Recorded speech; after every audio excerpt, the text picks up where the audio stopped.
All right, here is the letter N in 2-point perspective.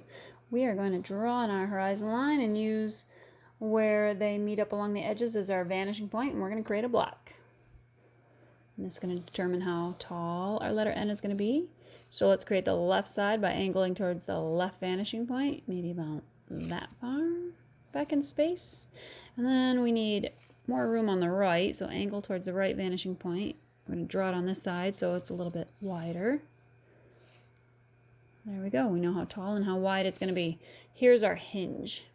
Now the letter N in blocks kind of looks like this. 2 tall rectangles. And I'm going to go from this top corner, not all the way down to the corner. I'm going to stop about here. And then I'm going to go from the bottom and I'm going to send it back up towards the top. Looks something like that. All right, here we go. 2 verticals. Pretty easy. 1 line there. 1 line there. It's created. And now I'm going to go from this corner to, I'd say, maybe here.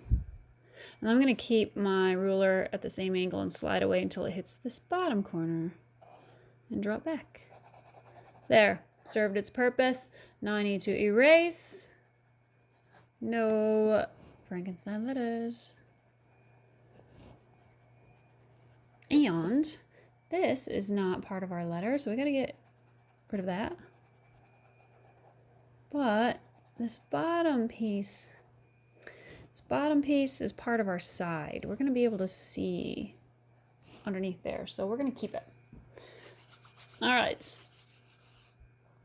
So I need to check my corners and see what I need to send to the opposite vanishing point on the left, but I'm taking note of that hitch, that little that hinge right there goes from top to bottom, so we're going to keep that. We can already shade that one in. It's a medium value because it's a side. Nothing's interrupting it. We don't have to change anything or erase anything, so we're going to keep the whole thing. And then we're going to bring our pencil point to the left vanishing point, lean our ruler against it, and start scanning those other corners. There's one. That will go until it runs into itself. It's a side, so I'm going to shade that in, a medium value. And here's the other corner that's already got a line going to that vanishing point, but we have a diagonal up close to us. So we need whatever's going on closest to us to happen in the background. So this one, they might relate, so maybe you would darken that in. Treat it as a bottom portion. When you have these extend out kind of wide on the left side, it kind of takes some of the thinking out. But I don't like the look of that, so I'm going to make this a thin slice N. So a couple things you got to think of. So if this was a thin slice N, let's say this thin with a medium value, then I want everything else to relate. I'm going to come over here and take care of this side. Now why I'm going to do that is because when I create this side here, it tells me where the back corner is down here, like right there.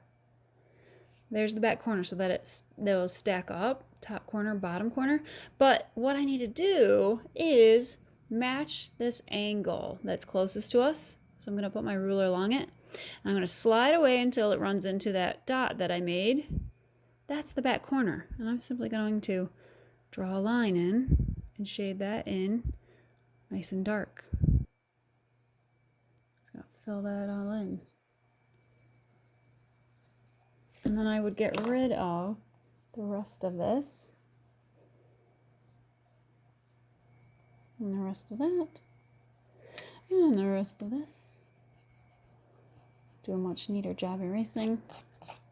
And then you'd have a thin slice N in 2-point perspective.